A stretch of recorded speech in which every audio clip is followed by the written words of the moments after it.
Okomanyo soyanga ya Osimbanyo soyanga ya Nabuzindo ya motema Ayeko kumisa yowe Simbanyo soyanga ya Hallelujah Nabuzindo Yesu Hallelujah Naeko kumisa yo Naeko kumisa yo Hey Yesu ya mama sanjo ya motema Okoma nyonso yanga ye Hey Nzambe Okoma nyonso yanga ye Hey Oyo na okoka kobomba memoso nanga te Hey Papa Nzamba lolo Hallelujah Nabozindo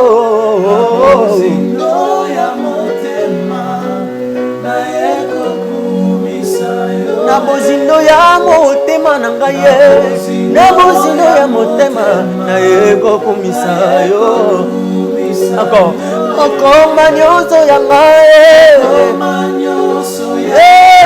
Papa Yesu Kolo nanga ye Babotola nyonso batikela nga Yesu Soko kevi nanga ye baby papa Nzambe na bozindo ya motema Yesu ya Yesu ya Yesu ya Yesu ya Yesu ya Yesu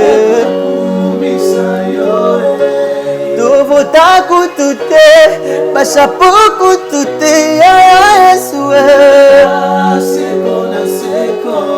Bapolo kutute Election kutute ya Yesu Oh umela Nzambe Kolo Yesu Yesu Kolo bile mofandi na mwende libela pa Lokola yo Yesu auta pie Umela seko na seko papa Umela seko na seko Tuvuta kutute Election kutute ya Yesu Umela seko na seko Tuvuta kutute Election kutute ya Yesu Umela seko na seko Umela Umela seko na seko Umela Umela seko na seko Yango Yahweh Come on Nae kongumba melad Yahweh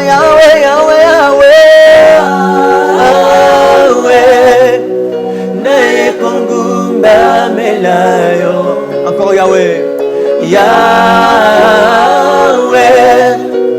Nae kongumba melayo Liboso na yo na pusani Nae kongumba melayo Maboko nanga ina tomboli Nae kongumba Oh Yahweh Nzambe nanga yo Ya Yesu Yahweh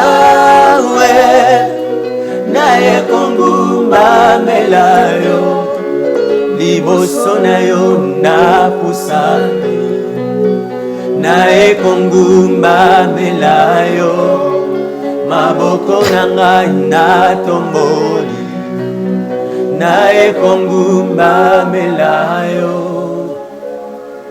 Ole kibango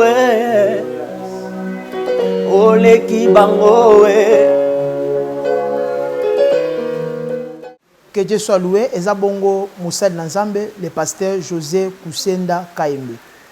motambu aussi à église la puissance de la parole.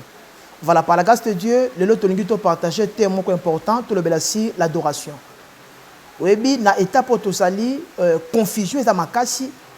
Et la deuxième chose, c'est ça que tout plus, il y a des fois qu'on négligeait adoration, qu'on négligeait des fois louange, et qu'on s'appuyait plus dans la prière et à combat. Vous remarquez plus dans l'église, ceux qui ont que la prière à combat, ils la mouvementé, ils CP là. Mais souvent, ce que ça, adoration, on a un peu mal dit pourquoi, c'est parce que ça pensa na connaissance à qui c'était sur l'adoration. Et voilà pourquoi tu sais là qui moi par la grâce de Dieu comme un peu ko éclaircir batu na makambo etali adoration paix louange. Et rapidement ce qui n'a koloba c'est quoi l'adoration et c'est quoi la louange? Na koloba que l'adoration c'est juste dire ce que Dieu est et la louange c'est publier c'est au fait. Donc adoration et ça koloba o nzambe azali paix louange et ça juste koloba topé ko tatola makambo nzambe asali na yo. Voilà, par la grâce de Dieu, tu kotanga na Genèse 22, tu vas dire à partir du premier verset, le solo il y a Abraham, puis tu as mon verset il y a liboso bazo cité comme adoration. Et dans le solo tu as mon Abraham azo déplacé juste pour akende ko yembate, mais Abraham azo kende pour appeler sa offrande. Et c'est par là que nous comprenons que adoration est premièrement ko yembate. Adoration est premièrement musique qui n'a noté, mais adoration est premièrement koloba oyonzambe azali. Et Abraham a se déplacé à ce que juste pour sacrifier moi. Mais à ce loba na toke toke de quoi adorer. Et c'est par là que je comprends que l'adoration implique aussi l'offrande. Pourquoi? C'est parce que Abraham a dit ko yembate, mais Abraham a dit ko pesa nzambe, ko kabela nzambe mbeka. Mais pendant que le kabela nzambe mbeka, il y a ce qui est quoi adorer. Et c'est par là que je comprends que adoration, c'est-à-dire il implique capé couper sans nzambe. Le temps où tu pèses ça quand ça, tant que tu as une offrande na biso, ça geste de aventure. Et c'est le que Seigneur va à la légèreté. Donc même qu'on pèse ensemble, tant que tu pèses ça quand ensemble offrande, tu pèses ensemble quelque chose. C'est-à-dire il s'appelle adoration. Voilà pourquoi on dit qu'Abraham a que pèse ensemble offrande. Mais Abraham n'a qu'à adorer. Voilà pourquoi je viens de dire que l'adoration implique aussi l'offrande. Et la deuxième chose, comme le dit que Abraham a pour adorer, et Abraham a commis na lié, comme le dit a zu mbeli a tombo likolo pour sacrifier moi. Mais tant a commis pour sacrifier moi, comme le dit a linga beta, pendant que linga beta a mon voix bimi Abraham Kosalangote est à la pembeni. Kosalangote pourquoi? C'est parce que na atana bo moto Abraham abomaki Isaac te pour voir et le biko bomate, mais en réalité na kati ya motema, na kati ya motema topé na kati ya Abraham, na kati ya Abraham déjà à ça bomaki moi bien que si les plans physiques moi na kufa kité. Mais na kati ya motema déjà à ça bomaki moi na. Et c'est comme ça que ça va le tika. Tika, pourquoi? C'est parce que atana bo moto obomite, mais déjà na kati na yo aussi au pesinga moi na l'offrande. Et c'est comme ça na kolobake adoration pour mutu a adorer nzambe malamu. Pour mutu soit taya ko adorer nzambe malamu et loko liboso et sengeli mutu ayeba ko disposer mutema na ye. Donc adoration et ça liboso likambo ya disposition ya motema. Okoko yemba na yo. On peut faire ensemble offrande, le col adoration, le col acte d'adoration. Mais ce qui m'a disposé, c'est que ma camodo se les a pas. On peut sangana, ba yembi et que chorale les qui toko voix ça malam. Mais aussi longtemps de monter ma carte la mongo disposé, c'est que oba sali et ça natinate. C'est comme ça que ma commission le baké Abraham aye appelé sa offrande, Abraham aye a ça la geste de bosso ensemble, mais tant Abraham alinga ça la lui ko ça la sous-souté pourquoi? C'est parce que ata au salité, Abraham ata au bomi Isaac était au 4e béli, mais le col aussi au tombo limbeli na makanisi na yo, na mutema na yo, c'est que déjà au so salini au bomi déjà. Donc adoration pour mutu adorer ça malamu et le ko liboso mutu fa disposer motema. motema na ye. Chanter, ce n'est pas un problème. Donner l'offrande comme l'adoration, ce n'est pas un problème. Mais la chose importante, il faut moutou à son salango à disposer motema na ye. Ça, c'est important. Et la deuxième chose, pour moutou à adorer sous nzambe malam, après ça va disposer moutou pour adorer nzambe. Et là, quand mi balé sengeli na moutou à zalanango pour à sala topé pour adorer nzambe. Là, quand mi balé à pas disposition d'Iker. Et là, quand mi balé sengeli moutou à sala pour aïba pour adorer nzambe. Et là, quand mi balé, ça plus faux, c'est-à-dire, ça expérience, les expériences personnelles. C'est comme ça que la Bible zoloba na psaume, voilà, na psaume 103, David a zoloba que mon âme n'oublie aucun de ses bienfaits. David a dit motema nanga ko bossa nata eloko mokote. Nina loba ke tamba lobi ta adoration pour mutu a adorer nsambe malam, c'est-à-dire mutu faut azwa temps ya ko raisonner makambo yo abika na nsambe. C'est ça ce qu'on appelle les expériences personnelles. C'est-à-dire ozo raisonner ndengo linga ke okufa menzamba bikisa yo. Ozo raisonner ne okende ko bota fale okufa na ko bota wana menzamba sungo kufate. Ozo raisonner ndenge ba bwakela yo mbasu. Et que banganga baloba que mbaso mutabwa ki lefa kufa mais lelo ba kopona kate okufa te mbaso si la potate cicatrice te mensamba sungo za vivant osoke sonne nengo bota maki na famille ya kindoki ba yebisa bino ke ba chabi na kata liste comme on peut ça dire mais une chose grave ba muso ba kufa mayo tikala et pendant qu'on so raisonner makambwana nde osusu maloba ko sa nini ya ko yebisa nzambe. Donc c'est comme ça. La première chose, je disais, pour bien adorer Dieu, il faut disposer le cœur. Et après savoir qu'on dispose mon thème, la deuxième chose pour bien adorer, il faut qu'on sache l'effort, il y a qu'on revoir ma cambo yo bikananza nanzambe. C'est-à-dire tant adoration et ça tant au mutoso, c'est-à-dire attends nazo yembate, voilà. Et c'était mon cause nazo yemba ngate na sa kimia. Nazo lobate. Mais nazo mekampe ko raisonner, nazo mekampe ko mona makambo yo elekelanga nanzambe. Et tant que makambouana ezo yelanga ndezo pesanga maloba ko sa nini ya ko adorer. Voilà pourquoi on a dit que la deuxième chose faut mutu ayeba expérience personnelle. Voilà pourquoi na ko citer te ko loba ke même ataba kombo to benga kanzambe na Bible to bengiye Jova Jireh to bengiye Jova Rapha to bengiye tout ça ba kombo nyonso wana batu ba bengaye ba kombo wana par rapport ya expérience o bango ba bikananza nanzambe. C'est ce qui fait que ce côté Bible, comme on a dit, combo oyo Moïse a benga nzambe, yango Abraham a benga nzambe te. Combo oyo Abraham a benga nzambe, yango oyo David a benga te. Combo David a benga, yango Salomon a benga te. Donc mutu a benga nzambe, combo par rapport à expérience oyo yabi abika ki nzambe. C'est-à-dire après savoir qu'on les canelo comme songolo, après savoir qu'on les canne preuve moko songolo, après savoir qu'on vivre vie moko songolo. Et suite il y a eloko abikaki ndabimisi kombo apesi nzambe ke na bengi nzambe li kombo na bengi nzambe kombo tel. Donc c'est comme ça. Voilà pourquoi je disais que deuxième prière, deuxième chose où il constate que fan de adoration, où il constate que mutu adorer nzambe malam et nalobi eza expérience personnelle. De expérience personnelle ezo pesa biso maloba ya koloba, expérience personnelle ezo pesa biso ba kombo même ko pesa nzambe.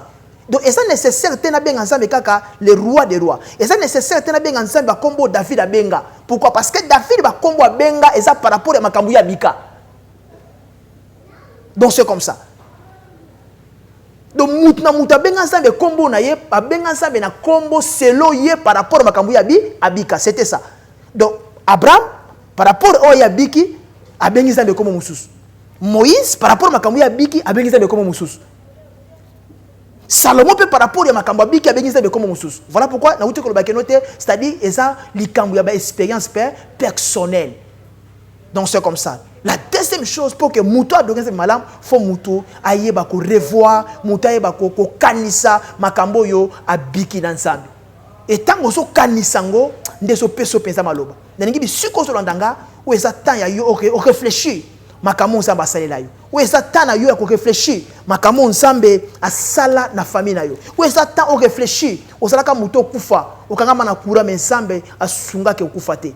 Obela maladie makasi, bat bakanisa ke na maladie wana ko okufa. Même famille soki batuni bango ndenge nini ye, bali biso ka komi silo beza ka nzambe. Mais nzambe asala grâce, malgré maladie wana okufa te. Okota na salle d'opération mutu moko te azondima ke okobika okobima mais nzambe asunga obima ti lelo okufa te. Voilà pourquoi tango makambo wana ezoya, tango ozo réfléchir, tango ozo réfléchir makambo wana nde maloba ezoya mpona koadorer nzambe. Mais tant que tu as beau d'expérience personnelle, tant que tu as beau des choses vaincues avec Dieu, c'est difficile à adorer les âmes. C'est ce qui fait que tu as une adoration sur le téléphone. C'est ce qui fait que tu as une adoration, il y a des fois où tu as pourquoi? C'est parce que à beau sani, azoye ba souté, makamo samba salana, azoye baté, bisika samba soye. Mais tant que tu as raisonné, tu as réfléchi, bisika uta, nanda ko sako bota mai. Mais l'on s'en va sunga pesa yo mbetu. Osola lokebi te mbule beti. Si pe ko sila, oyebite ke mbule betaki. Mozaka na ndako soki mbule beti. Bozala ko telema titongo. Mais l'on s'en va sala gaso comme na ndako ata mbule beti ko yebati ko na tongo sa mkoto tuna batu mbule betaki. Mais soka nde betaki yo kite. Et soko raisonner au kumi ensemble ça ke batinda. On quoi adorer ensemble ça ke batinda. Voilà pourquoi je dis que l'adoration est fondée de l'expérience personnelle. Aussi longtemps mutayebi ko revoir te mutayebi ko kanisa te bisika nzamba suye makabo nsamba sali na ye, c'est difficile à adorer nzambe. Voilà pourquoi David alobi motema nanga ko bosana te kolata lolendo te motema nanga ko tcha pembeni te me kanisa babola munyo so nzambe na ningi mto so landanga. Il est temps au kanisa bola mun nzambe. Il est temps au tala combien nzamba sa bolingo nzamba sunga obimana mutasida mozwa sida te. Ningo kanisa comme ça basa bolingo malgré des frères atika yo kufate. Na ningo kanisa combien ça basa bolingo nzamba salo grâce au bakisa ba âge par rapport à âge osanango. Na ningo okanisa combien nzamba za sou malamu ceux qui nzamba tembe yo sa wapi ceux qui nzamba tembe fino zanini. Donc c'est la deuxième chose, ce sont les expériences personnelles. Et troisième chose, oui, on constate que mutu a adoré nzambe malamu. Et loko liboso pour constate que mutu a adoré, il y a misato plutôt, il y a misato. Il y a liboso dans lobby disposition du cœur, il y a mi balai dans lobby des expériences personnelles et il y a misato. Nzamba solo ba na exode dans lobby. Azoy bisa Moïse abi yebisa Pharaon atika peuple nanga pour kende ko adorer nga. Do ba adorer nga en Égypte té. Mais ba kende ko adorer nga libanda Égypte. Abi babima yebisa Moïse Pharaon atika peuple nanga pour kende ko adorer nga. Do adoration et salamaka en Égypte té. Mais adoration et salamaka libanda Égypte. Étant dans le baquet adoration et salamaka libanda Égypte té et salamaka na 4 Égypte té, c'est par là que nous comprenons que adoration pour mutu adorer bien faut mutu alungwa na Égypte. Autant tout monde na Égypte, tout monde na monde. C'est-à-dire adoration pour mutu adorer bien et ça dit bosso voiter. Et ça dit bosso vanse mutu so yembate. Mais pour mutu adorer ce malam faut mutu abimana mukili. De faut mutu abimana mukili pour adorer ce malam. Mutu ko ça na belle voix. Bestimer ko ça la kitoko. Bat ba yembi bat ba sepeli. Mais apa ensemble ceux qui bateau ba yembi ke basana na katsa mokili. Apa ensemble ça tina te. Pourquoi? C'est parce que oyo mutu azali et pe sa ka valeur na oyo mutu azosala. Na bande na lobi c'est parce que oyo mutu azali et pe sa ka valeur na oyo mutu azosala. Autrement dit, ce que la personne est donne la valeur de ce qu'il fait. C'est-à-dire ceux qui montent à liboma déjà. À cause de la makamba kitoko. Mais le col à liboma, bah tu vas considérer makamba salade. Et voilà pourquoi je disais que pour monter à adorer, malamu et que nzambe a agréé, nzembunaï a agréé acte d'adoration. Et ça les bosso voité. Et ça les bosso instrumenté. Et ça les bosso arrangement. Mais la troisième chose pour que nzambe a agréé adoration. De faut mutuana abimana vie ya mokili faut mutua déplacer faut alungwa en Égypte pour que makamba so sale et ça l'a agréé.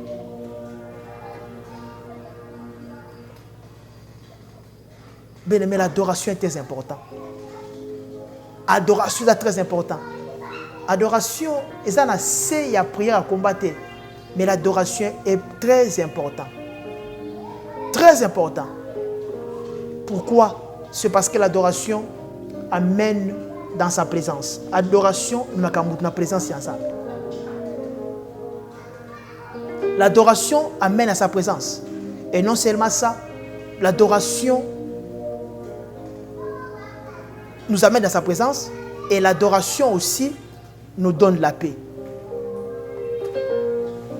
Adoration et yakanakine.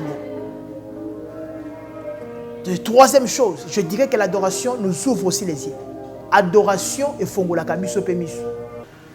Et adoration et makabiso na présence ensemble. Vous avez besoin d'Anzambe. Vous avez besoin de mon ensemble papa likambo zanango. Si kana bisayo esaka likamba prière à combattre. Mais adoration et me rappelle la présence ensemble. Et adoration et fongola kamiso. Troisièmement, adoration et peut sa kabiso victoire na bitumba. Ma comme le bi na 2 Chroniques 20 verset 20 Israël ezaki na problème. Bible bi tant ka bandi ko yemba. Ensamba salika pesa bango victoire. Voilà pourquoi ça n'a pas de problème. Au sein de la souci et ça soit victoire. N'ingene biso que adoration et ça ka simple ko yemba te adoration et ça capable de couper victoire na problème au sanango. Yo on a besoin nzamba côté likamuna yo.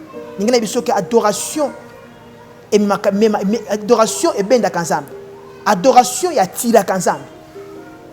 L'adoration attire Dieu. L'adoration et quitte sa kanzamba. Voilà pourquoi tu as adoré ensemble. Voilà pourquoi tu as adoré pendant quelques minutes. Tu se préparer parce que tu as un moment fort d'adoration pour adorer mon toit salibiso. Pour bien adorer, la première chose, il faut disposer ton cœur. Ça, il faut disposer mon thème. Et la deuxième chose, pour adorer il faut disposer mon thème. Il faut mon thème, ça disposer, ça disposer. Babeti ko liba ko zaki na kanda mais il est temps au bossa na makamunyo so au bongisa motema na yo pour te ngito adorer moto apesi biso pema.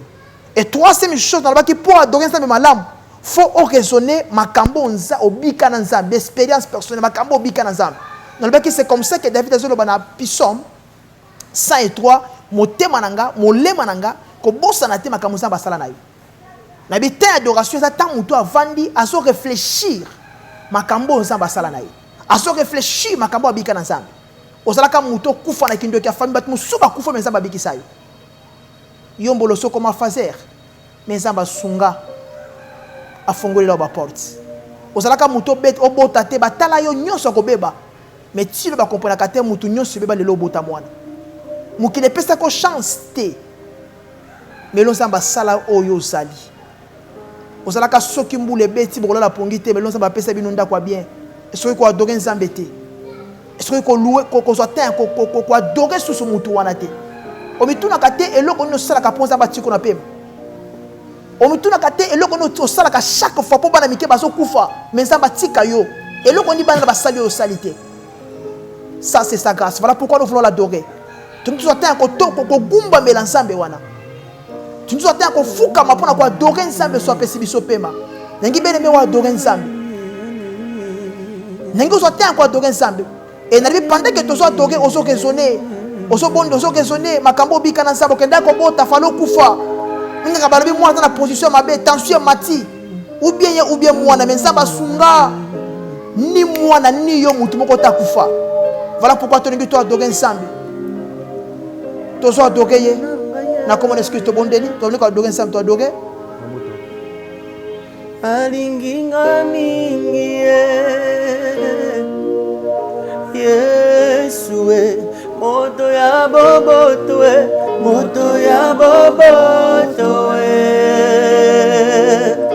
Yesue mosalina bolamwe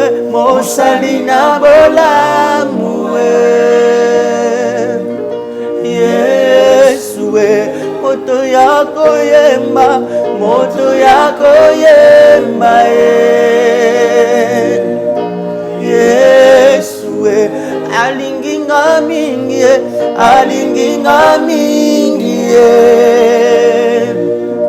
Yesue mosalina bolamwe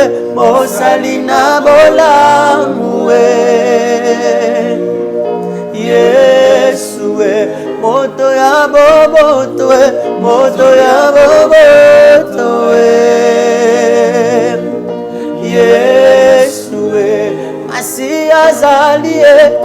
Masia zali lisekwa asekwisi nyonso yanga soki nga nazopema lokumu ezongela kufetiki esika na mwana mpote na nzambe soki ngayo lokumu wango yawe Masia zali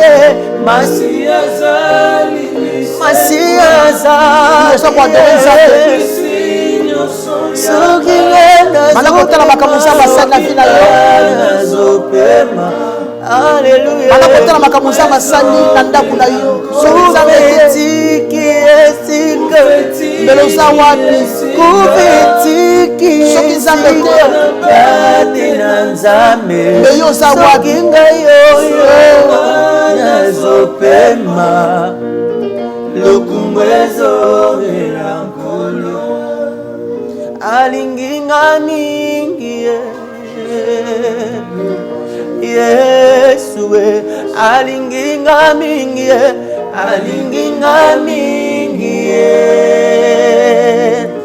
Yesu moto yako yemba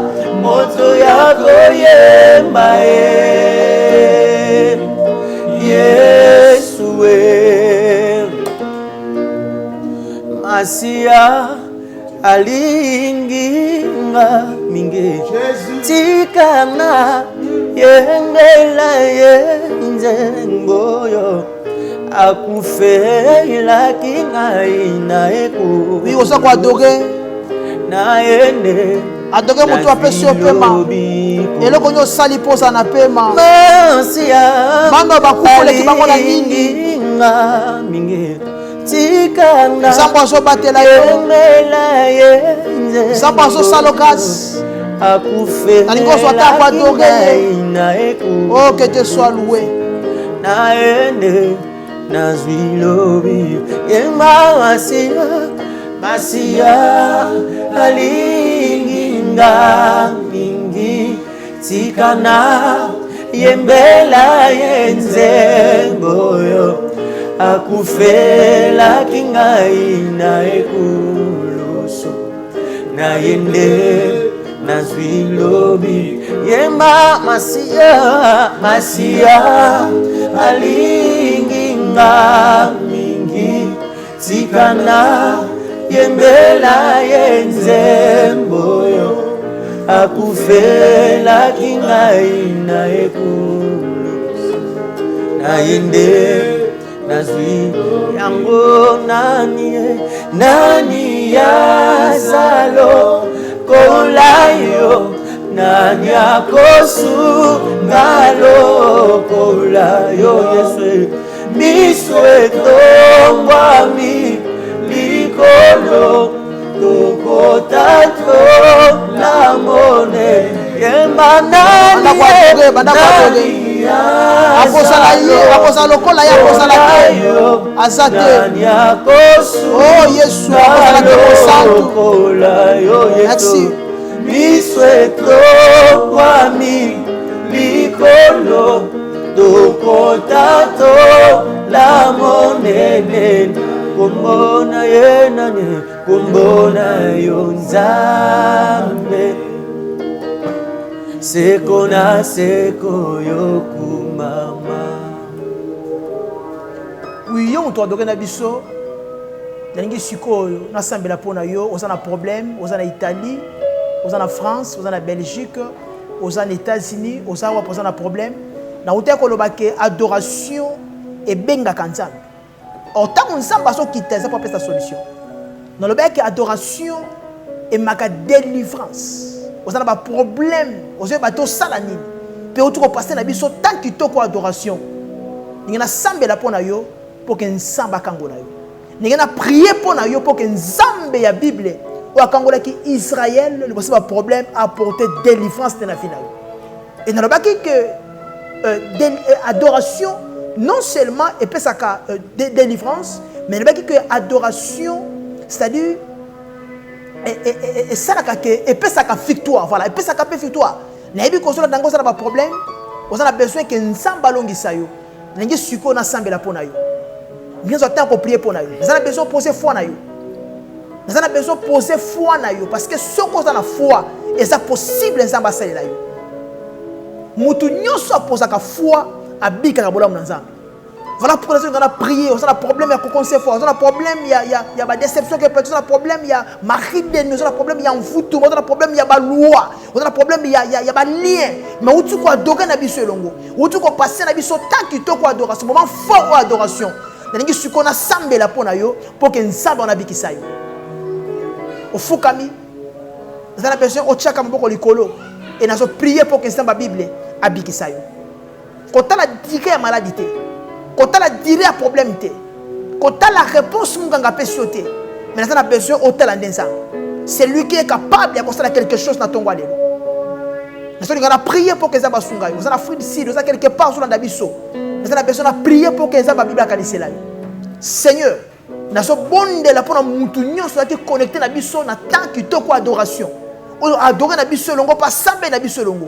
Na ngina sambe la ki mo konsa. Ça qui ko bela pese kimia. Azala qui malade nzamba sa solution. Azala qui n'a pas problème na pas problème na solution. Seigneur, oyo nzamba azala qui limité na prière ko ba ke na nzela ya adoration ya lelo ba singa ba lua ba liewana e kweya pe libota na yo e bika faveur na kombo na Yesu. Ndete lobi boy. Amen. Que Dieu nous bénisse. Na bato to soutenir biso pour la biso bisiko zali na studio na biso tenka tika nzambe apambola bino nzamba bakisa susu ebele na o bozo sala poke musala nzambe oyo eke de so musika pe batu nyoso yo bazo travailler na bino elongo tika nzambe apambola bino pe aso ya mingi na komona escriture biboye. Amen.